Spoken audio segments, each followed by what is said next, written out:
Hello, hello, hello. Yasas. Hola. This is my very first ASMR video that I'm filming ever, and I'm very excited. Basically, I have been a fan of ASMR. I have been watching ASMR videos, watching ASMR content for years and years, ever since I was, I believe I was in middle school, maybe around 13, and I am 21 now, so that's been a very long time. So I'm very happy that I finally can afford and now have some equipment to start, at least, and I'm very excited. So for my first ASMR video, I just want to welcome you all. I hope that we can make this into a nice, like, little cozy corner of the internet where I get to make videos for you to relax or fall asleep or get the tingles. They're definitely not going to be super professional by any means. I'm not a professional. I don't know how to edit videos well. I don't have all the equipment. But you know what? I think that's all irrelevant. When you like something and you want to put content out there as a hobby, and that is why I decided to start it. And honestly, I really like the types of videos where you want to give off the vibe of having like a cozy session with a friend, sort of. I find that sometimes even more relaxing, perhaps, than very professional ASMR videos. So with that all being said, let's get started. For today's first ASMR video, I was hoping to film and talk to you guys about some of my favorite books. To make it a little bit more cozy, I have lit up a candle here. I don't light this candle very often, so it's a special occasion, I guess. It is a sandalwood candle.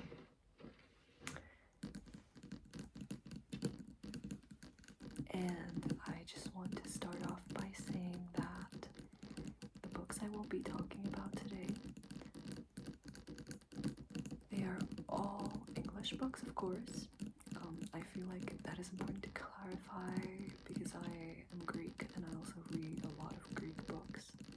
But no, today's videos are strictly in English. I might do a Greek books video as well in the future. I think that would be really interesting. And they are also, with regards to like genre, they are young adult fiction books and novels. Usually I read from a vast array of genres. There are very few that I don't tend to read or don't particularly enjoy. I'm very open as a reader. Reading is one of my favorite hobbies, which is why I decided to do this video to start off with, But yes, there are very few genres that I don't really enjoy. So I might do another video in the future, maybe a part 2 with one could be Greek books, the other could be books from another genre, who knows? Because these are, again, young adult fiction. I also read a lot of fantasy, for example, or poetry. I love poetry, but I mostly read Greek poetry. Anyway, for a long introduction, it's been 4 minutes. Let's get started. So here I have all the books. It's quite a lot. It might be a long video. I don't know how much I'll be talking about each of them, but when I start rambling, I can be a yapper. I can be such a talker, so it could be quite a bit. But yes, these are all the books. Let's count. 1, 2, 3, 4, 5, 6, 7. 1, 2, 3, 4, 5,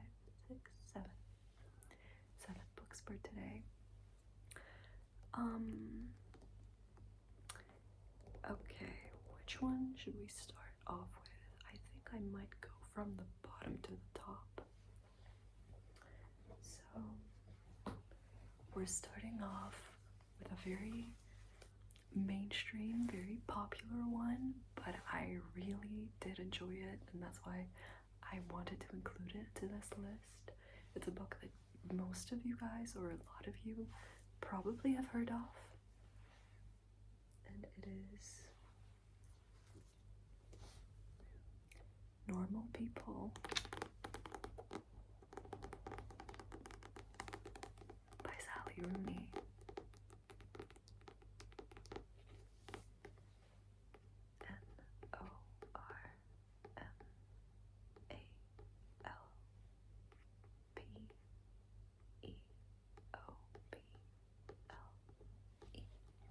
Normal People.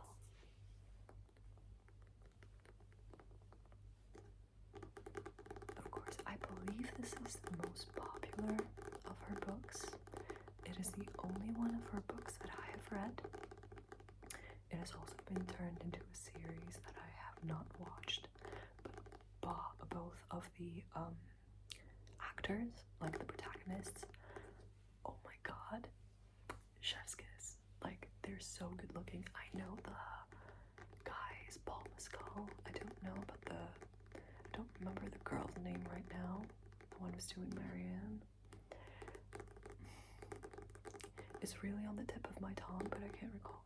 Is it Daisy Edgar Jones? Is that it? I feel like that might be it. But anyway, for those of you that are not familiar with the book, let us go through the synopsis at the back. So, Connell and Marianne grow up in the same small town in the west of Ireland, but the similarities end there. In school, Connell is popular and well-liked, while Marianne is a loner. I feel that. But when the two strike up a conversation, awkward but electrifying, something life-changing begins. Normal People is a story of mutual fascination, friendship, and love. It takes us from that first conversation to the years beyond, in the company of two people who try to stay apart, but find that they can't. So, I have mixed feelings about this book in the sense that I loved it and it frustrated me. I hated it in a way so much all at the same time. For some reason, Sally Rooney is not a choice that I would have gone with necessarily. It's not a book that I would have picked up. But about a year and a half ago, I got it as a gift for one of my best friends, my friend Anya Leek, when we were studying abroad together in London. She's one of my best friends from a study abroad in London that I did at the end of 2023. And during that time, I was getting all of my friends, all of them, every single one of them, I would get them a book for their birthday. Of course, it would be altered to their specific tastes. So Anya Leek, who is one of my best friends, and I love her so much, Easter egg, she will not be watching this ASMR video. Anya Leek does not like ASMR. She's probably gonna be like, speak up girl, speak up. But anyway, she's the one who, she basically asked me to get this book for her, and so I did. But I was curious and I wanted to read it as well, because when I get someone a book as a gift, I really want to know what I got, you know, if it's any good. And so that's how I picked it up, and I read it at the end of 2023, and it was really good. I feel like the reason that it frustrated me so much, and it caused me guttural sense of anger and annoyance and even disgust at times, is because, first of all, this is a very problematic It's not your typical romance story. It is a very problematic, long-term, on and off situationship where the two main characters are definitely in love with each other, but have two series of their own problems to like this relationship can never thrive. It is doomed to fail every single time. It can never flourish. And it's really interesting. It shows how societal problems, because Marianne is upper class and Colin is lower class, they clash basically, and it makes a relationship very difficult. You cannot basically, how do I say this? You are too different in a sense. You come from two very different backgrounds. It shows how difficult it can be, you know, when the relationship is unevenly yoked, we would say. And then also mental health problems, PTSD, perhaps related issues from their past, from their childhood, especially for Marianne. Her story is insane. I loved Marianne. I liked Marianne more than I liked Colin, but I could empathize with Colin as well. I could understand him. He was not a flat character to me by any chance. I just thought this was a really interesting book. I think the reason why I was so personally touched, and even in a negative light, but in a negative light that, you know, it reached me for, it made me feel what it was supposed to feel. Like, this is not a feel-good, lighthearted romance. No. It's problematic because it's supposed to cause you these feelings and then to make you think. I feel like it's a book that really makes you think and contemplate about relationships and dynamics and personal problems and mental health a lot. And because I am someone who has had a similar experience, not exactly the same, as it wasn't an on and off relationship, but I had a very long-standing on and off crush on one person since my teenage years, as they do. I could really relate to some of the unhealthy dynamics of feeling like you're in love, but the relationship will never flourish. And yeah, it's just, I don't know. It's a good book. It might frustrate you, but I love books and any kind of media in general that includes topics of problematic romance. I really enjoy that. I don't know why. It's also the reason that I really love Bitter Moon, the movie. It is basically the collapse, like the rise and fall of a romantic relationship that was also idealized in the beginning of the movie. I really like things like this. This is not exactly similar. At the end, you do have some small sliver of hope that they might make it. Spoiler, but in my opinion, it doesn't seem like this book spans over years and years. It doesn't seem like high school years, college years, so on and so forth. It doesn't seem that they have done the significant amount of work on themselves that it takes for a relationship like this to flourish. And also, even if you do all the work, all the personal work in real life, sometimes something is not meant to be. Even if you're in love with someone, and even if they're in love with you, it might just not be what is meant for you at the end of the day. Like, I think that sometimes paths converge and people are valuable in our lives and they are important to our stories for a time, but it doesn't mean they necessarily need to be our soulmate or be there forever. That doesn't make them any less valuable. It doesn't make their impact any less important. So that's some of my thoughts on this first book. Let's move on to the second one now. I feel like this is going to be a long video because I am rambling already. Okay, this next one is completely different. We're going on a completely different level, and now I am presenting one of my favorite, if not my favorite, and it is very difficult for me to say such a statement, books of all time. Drum roll, please. Okay. There we go. It is called A Certain Hunger, and I love this cover as well. I really like it.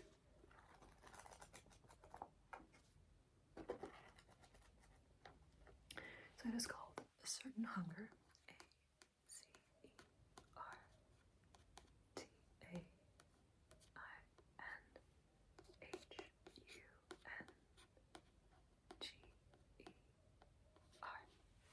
A Certain Hunger by Chelsea G. Summer.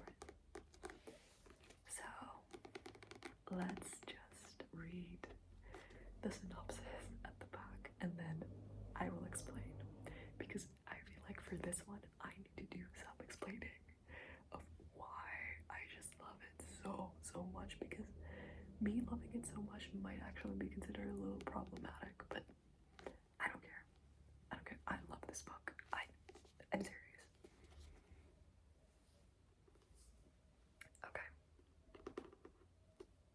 Oh, there's a little tag on the back. I just noticed, because again, this book I got in London. A lot of my favorite books I read in London. I feel like that is coincidental though. When I was studying abroad, I just got so many amazing books. Some of them were recommendations by my two best friends there, Angelique that I mentioned, and Kendall. But others, it just so happened that I got some really good books while I was in London. Okay, I'm just peeling off this.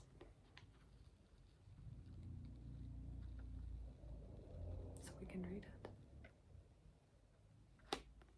There we go. Okay, it reads, from her idyllic farm, sorry, English is not my first language, to table childhood, to the heights of her career as a food critic, Dorothy Daniels has never been shy about indulging her exquisite tastes, even when it led to her plunging an ice pick into her lover's neck. Yes, there is something inside Dorothy that she's finally ready to confess, but beware. Her story just might make you wonder how your lover would taste, salted with shallots and mushrooms, and glazed with a little red wine. And I love this review by the New York Times. It says, a love letter to rich food and rich men, and gorging on both with abandon. This might give you an idea of why I love this book so much. I don't know, I just enjoyed it so much. So the story behind this is I was in West Hampstead in London with Angelique and Kendall, and I was looking for a book to get for Emma's. Emma is my best friend here in Greece, where I live now, here in Athens. For Emma's birthday, which was quite far ahead at the time. I believe it was like fall of 2023, and Emma's birthday was going to be on May. But I wanted to get her a book, and Emma is definitely a foodie. She loves food, she likes cooking, and that's why I really wanted to get her a book that was about food in some way, shape, or form. And at the time, she was also really into true crime. So I literally went into a cute little bookstore. I don't remember the name right now, but it was in West Hampstead, and it was this really cute little bookstore with Angelique and Kendall. So we go in, and I talk to the girl at the cashier, and I'm like, I need a book recommendation for my best friend, and it has to be about food and true crime. I don't know, or just crime, doesn't have to be true crime necessarily. I don't know how you're gonna mix these two. Actually, I had an idea, but like, you know, give me something good, you know, give me something interesting. And oh my god, she gave me a couple of other recommendations, but as like soon as she pulls this up, I knew. I just knew that this was what I wanted to get. And it did not disappoint me. I will say though about this book, it is detailed, but the language is a little bit more demanding than it was in normal people, for like people who are not English speakers. Emma was not, as I am, not as well. It can be a little challenging getting used to it. It wasn't particularly challenging for me, but I do recognize that the language is like a bit fancy and strange at the beginning, but I really, really love the writing. It's very unique. I think it is one of the reasons that I'm so drawn to this book, so attracted to it. I swear by this. I will say now, the main character that we have in this book, Dorothy, is well, she has antisocial personality disorder. She has spent her life, her adult life, committing a series of crimes. She is also a serial, and she is a, I don't want to pronounce these loudly because this is YouTube, but yes, she has committed crimes, and she has had a long series of boyfriends,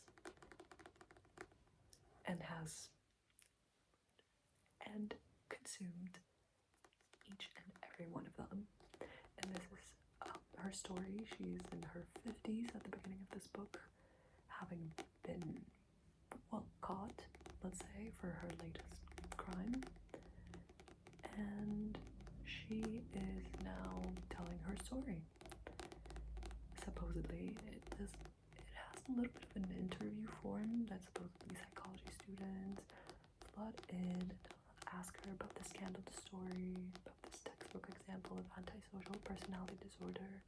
And as a psychology student myself, and I am interested in forensic psychology, it's not necessarily what I will follow. I also really like clinical psychology, but I just thought it was so interesting. It is a really, really good description of antisocial personality disorder. So if you want like textbook psychopath, don't just read American Psycho.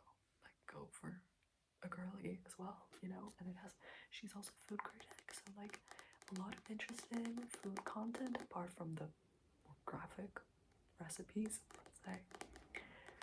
But yeah, she's telling her story, and her story is brutal. It is disgusting. It's not a main character that you like, but she dishes it out like it is, you know? She's honest, she's raw, she's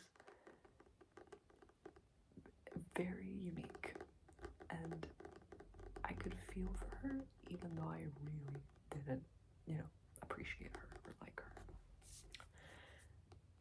And yeah, it's just, she has the most disgusting, glamorous life. It's such a good book. I love it. Like, the only reason I would tell someone not to read it maybe is because it's very graphic at points, which can be triggering. I realize the topic is a heavy one. It is explored quite gracefully by the author. She had a dark idea and materialized it perfectly. That's all I'm gonna say. And we'll move on to the next one, because otherwise this video is gonna be 4 hours long. And it's 7 books, and I've only talked about 2 so far. Okay, so here is our third one. We're changing the tone a little bit to something more solemn, but it's still young adult fiction.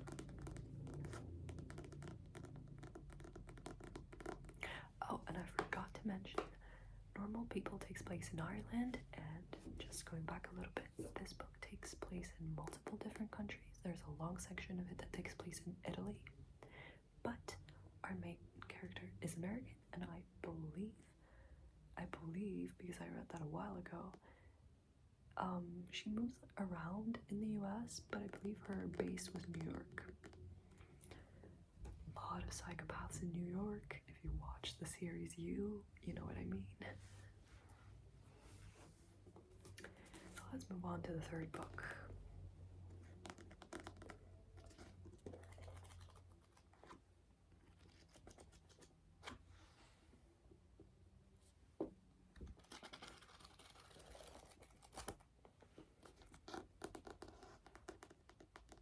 So, Eleanor Oliphant is completely fine.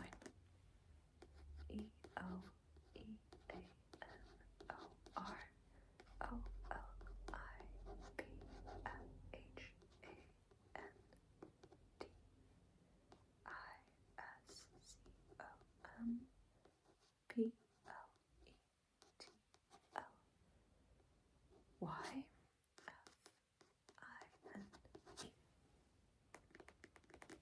By Gale Honeyman. You get the point. And this is a little house of matches, burned matches, which is a really cute cover. And not just that, it is also relevant to the story. If you read it, you know what I mean. You'll know. But I don't want to say anything because it's a significant spoiler. So let's read the backside. Okay. Eleanor Oliphant leads a simple life. She wears the same clothes to work every day, eats the same meal deal for lunch every day, and buys the same 2 bottles of vodka to drink every weekend. Eleanor Oliphant is happy. Nothing is missing from her carefully timetabled existence, except sometimes everything. This is one of the best books on mental health and trauma and PTSD that I have ever, and I mean ever, read. Seriously. One of my favorite quotes is from this book. Actually, let me see if I can find it and read it to you guys before moving on, because I do like annotating my books whenever I can.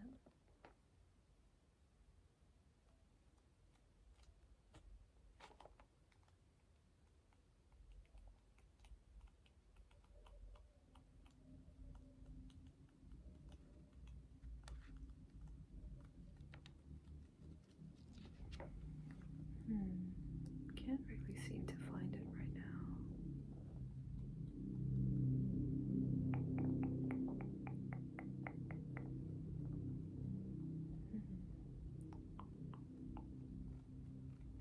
Come on, where are you?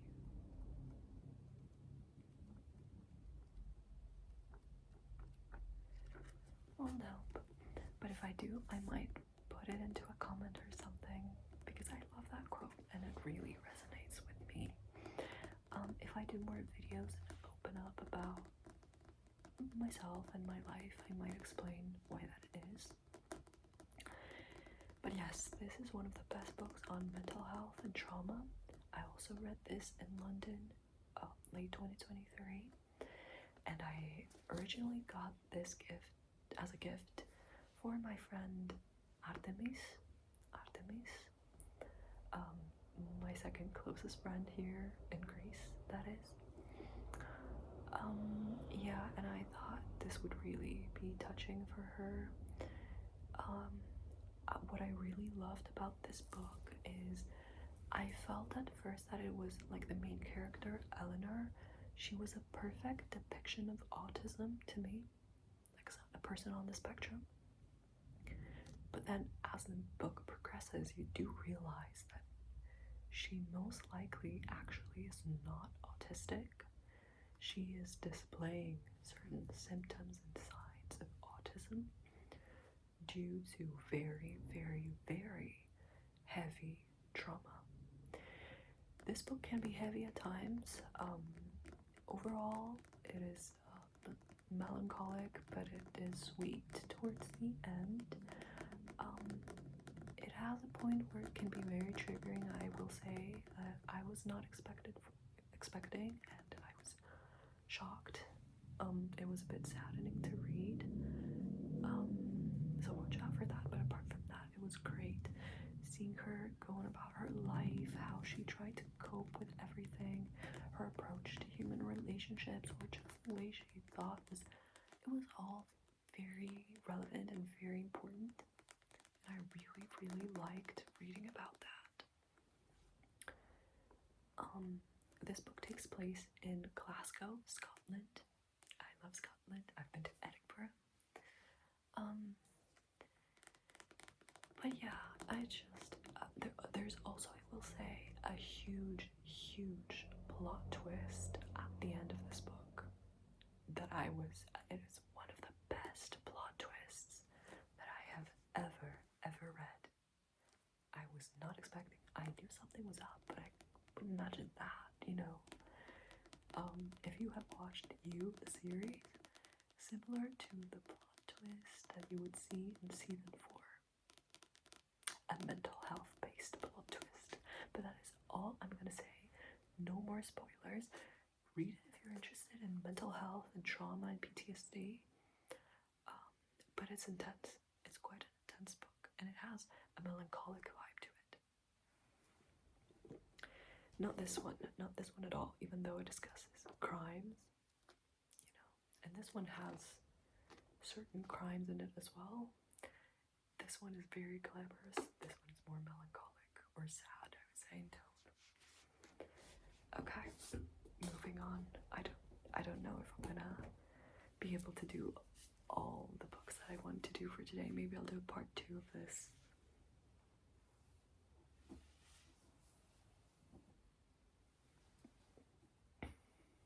Okay, this is a book that I also really liked. It's a very unique, artsy kind of book, and it has a gorgeous cover as well. All of them have really nice covers.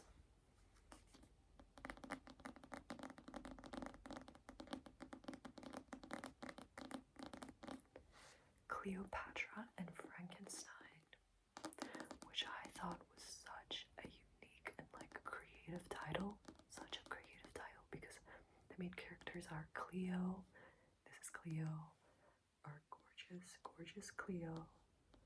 I always thought she really looks like I imagined her, and from this cover, I imagined her really looking like the Greek actress Glelia, which plays Glelia in the Maestro in Blue series. It is a Greek series on Netflix, and I thought Cleo always looked like her from this book. I imagined them as practically identical. So the gorgeous Cleo and the gorgeous Glelia. But okay, and so one of them is Cleo, and the other main character is Frank. So I thought Cleopatra and Frankenstein. Wow, very creative title, very nice cover. I don't need much more. I'm a shallow person. No, I'm not. But I am drawn to nice, pretty books. So let's read the synopsis again. This one takes place in New York again. So we have Ireland, 2 times New York, and Scotland so far. So it reads, New York is slipping from Cleo's grasp. 24 at a different party every night, and with a student visa that's swiftly running out, she doesn't even have money for cigarettes. But then, a chance encounter New Year's Eve offers her a way out. Frank, successful and 20 years older, can give her the security she craves and the green card she needs. And in Cleo, he sees a life filled with beauty and art and freedom. As the two rush headlong into a very impulsive marriage, and their friends are drawn into its tumultuous orbit, what began as a chance meeting will change all their lives forever. Again, as you can imagine, this is the rise and fall, the beautiful collapse of a romantic relationship. I am very drawn to these types of books. This was very much also a character-driven book. I am very drawn to beautiful and broken and damned characters, and this is exactly what this book is filled with, filled to the brim. Extreme in some ways. I consider it overall very artistic, very lyrical, because I feel like it is something that, so extreme at times that this would not happen in real life, but it is a beautiful metaphor for many real life situations, and I don't know, I just really enjoyed it. It's a really good book.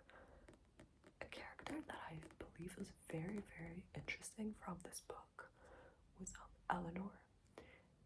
Not Eleanor, as to be confused with this book, which is funny because I read literally all of these so far. I read in late 2023, and I believe that I read this just after this, and I was like, wow, okay, another weird Eleanor with mental health issues. You know what I mean? Like, what were the chances? No shade though. Eleanor is a pretty name. I like the name Eleanor. But and we have a somewhat similar Greek version of it, which is Eleonora. But yeah, Eleanor here was interesting. She did not match the rest of the characters at all, in my opinion. She was very unique. She was doing her own thing completely in the book. The other characters were so lyrical, so artistic, so extreme, so unrealistic in a sense, but in a nice sense, an interesting sense, perhaps. That Eleanor was just so plain and ordinary, and at the same time peculiar. Like, she was so ordinary that she stood out. She was the one that stood out at the end. And like, she was many people's favorite character whenever I was reading reviews on Goodreads. She was not my favorite character. I really liked Cleo, and I really liked Cleo's best friend, whose name I'm not remembering right now.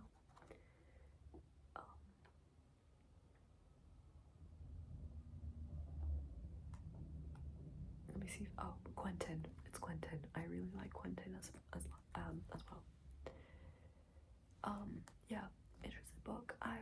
The ending I was so and so about satisfied. It was an okay ending. I liked it. I can't really imagine something I would have preferred, but for some reason it left me a little bit feeling so and so. Overall though, I really like this book. It's a really good book to read. Interesting if you want to read something that's more like girly. It's a bit weird, it's a bit out there, it's artsy, it's creative, it's messed up, and it's really cool, and I like it. That's all I have to say. Let's move on to the next one. Oh my god. The next one, again, is going to be dark. It is going to be about a very serious topic. Same as with A Certain Hunger, but this time it is not written by the perspective of the perpetrator. It is not written to be flashy, to be glamorous, to be interesting and dark. No. Oh, it is very dark, but this time, this book is written by the perspective of a victim, which makes it extremely, extremely gut-wrenching to read. It was a punch in the gut. This book was a punch in the gut. This is the book that I'm talking about. Actually, out of everything I've shown so far, I believe this book I read earlier. I believe I read it perhaps in late 2022. I was in my second year of college.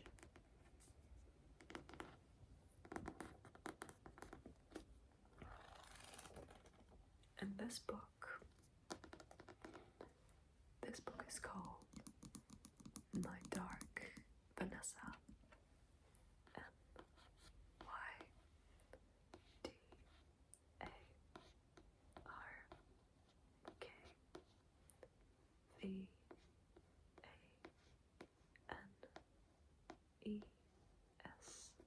MyDarkVanessa. My Dark Vanessa. Let's just read. My commentary on this book will be minimal.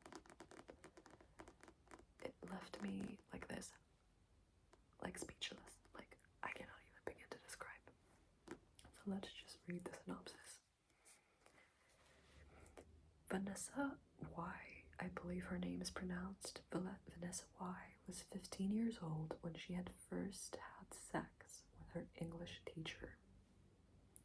So you understand what it's going to be about. Now the teacher, Jacob Strain, has been accused of sexual abuse by another former student, and a journalist had asked Vanessa to contribute to a story about him. But no one seems to understand that what Vanessa and Strain had together wasn't abuse. It was love.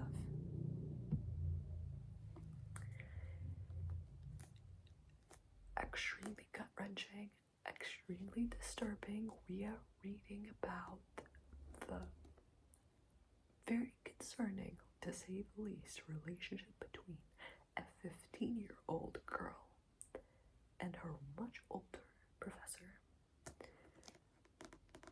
If we can even call it a relationship, it is described again by the victim going back and forth to when she is older and back to the past, right as it happens, as the events occur of this relationship.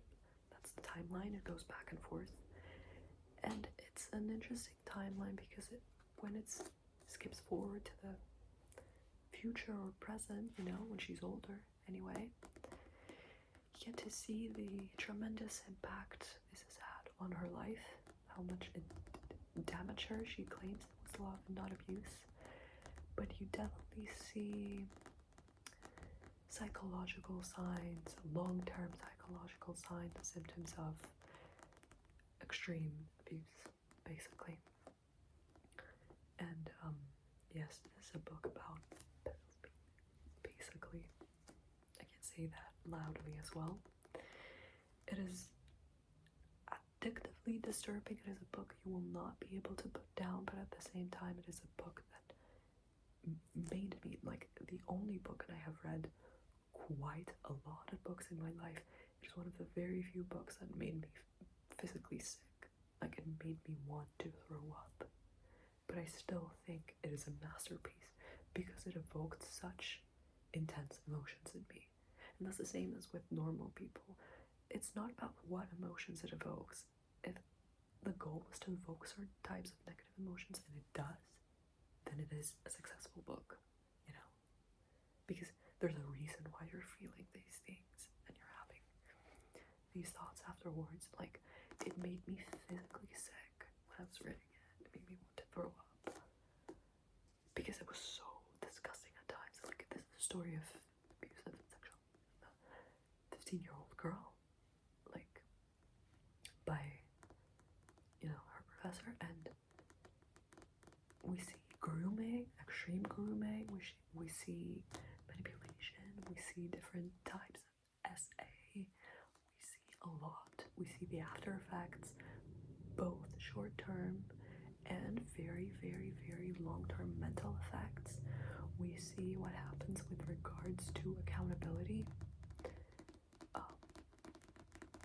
We get to see a very detailed, we get to see the main character's conflicted feelings, because she truly, had some kind of being in love feelings for this person. She was very conflicted, but at the same time, she was confused and angry and outraged and hated him as much as she loved him. It's a horrible place to be in, be a victim of such a thing. And when there's such manipulation going on in the background, I don't know if you can even call it love. But that's what she claims, of course. The main character, Vanessa, that is. Yes, Vanessa was an interesting character for me. It was heartbreaking to read her, like, fast forward chapters. Disgusting and gut-wrenching to read the present ones the past ones when she was a teen, and gut-wrenching to read the ones when she's older, because you can see that even though it's been so long, it's been so many years, it ruined so much of her youth. The story ruined so much of her youth. Yes, for people who are interested in essay or stories of victims, or unhealthy, toxic dynamics, let's say, because I don't want to say the word again, but someone who was underage that was much older, pick this up. But you're in for a wild ride. All of my favorite books, you're in for a wild ride.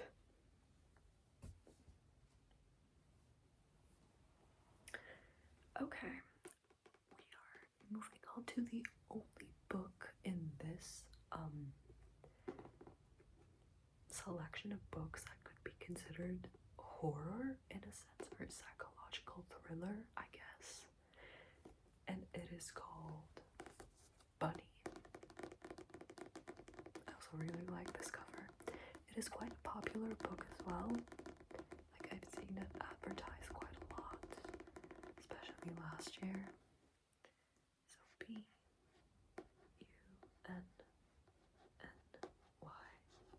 Bunny, by Awad. Let's read the synopsis, but before we do so, I read this in early 2024, so I read that like last year. It was recommended to me by my friend Angelique shortly after I returned to Greece from my study abroad, and so I picked it up and read it then.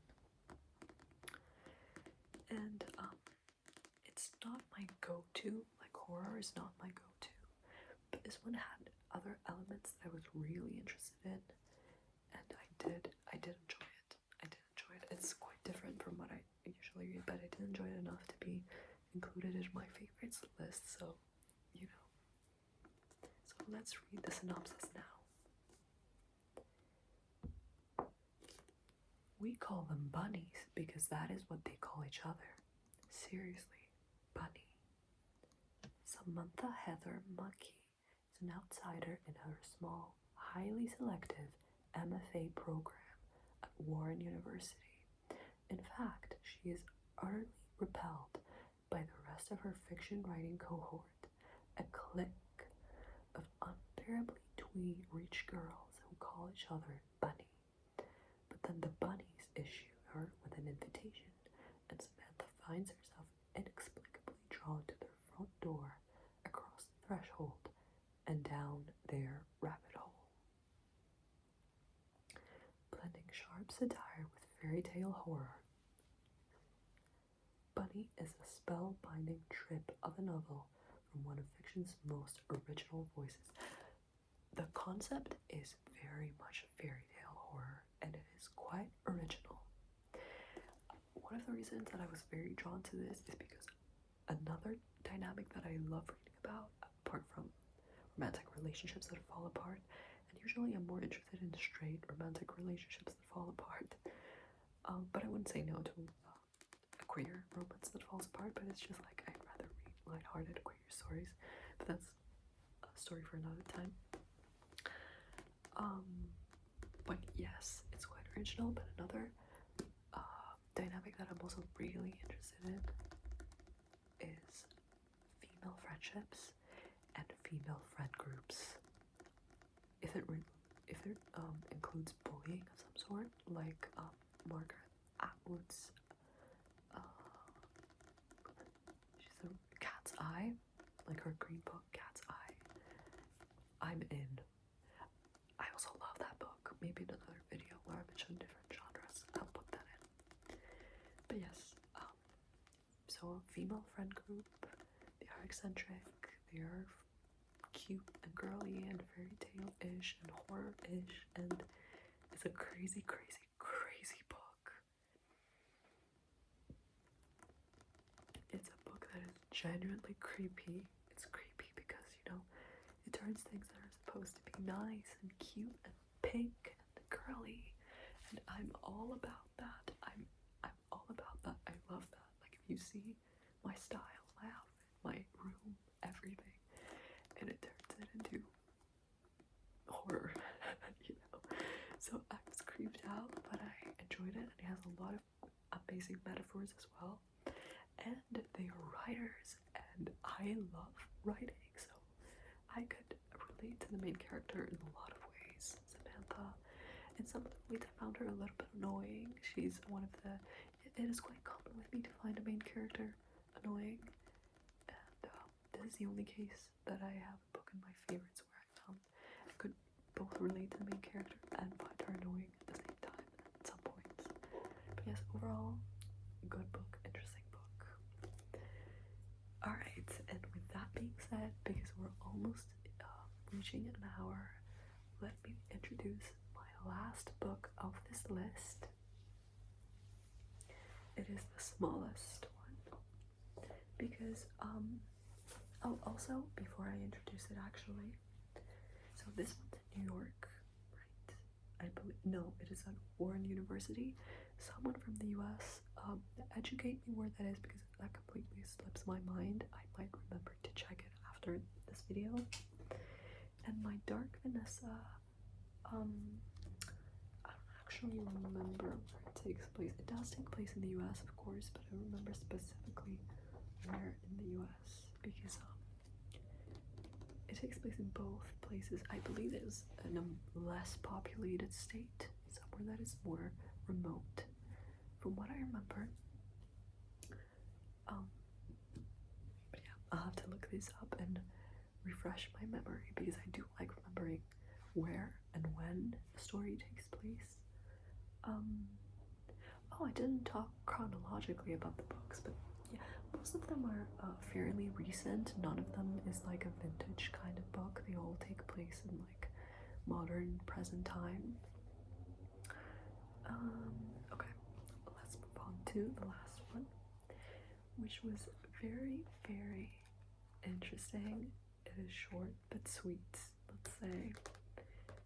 I guess you could say, okay, this book really is the You series if it was a girl and it was an extremely short story. This is how I would describe it. Nice cover, huh? It's quite small, the smallest out of all the books that I've shown today.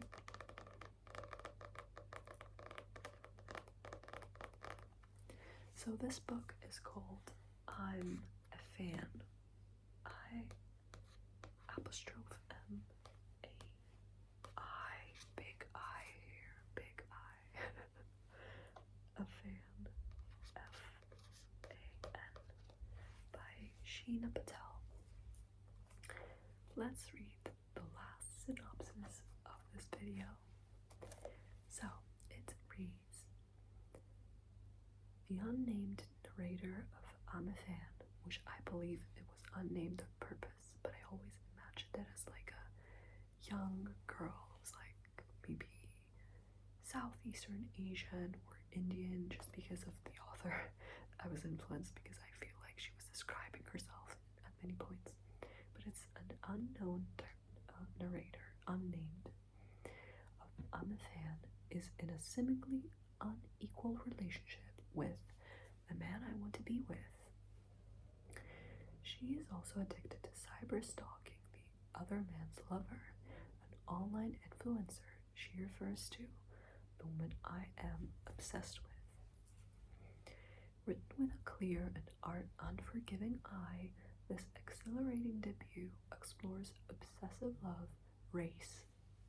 See what I mean?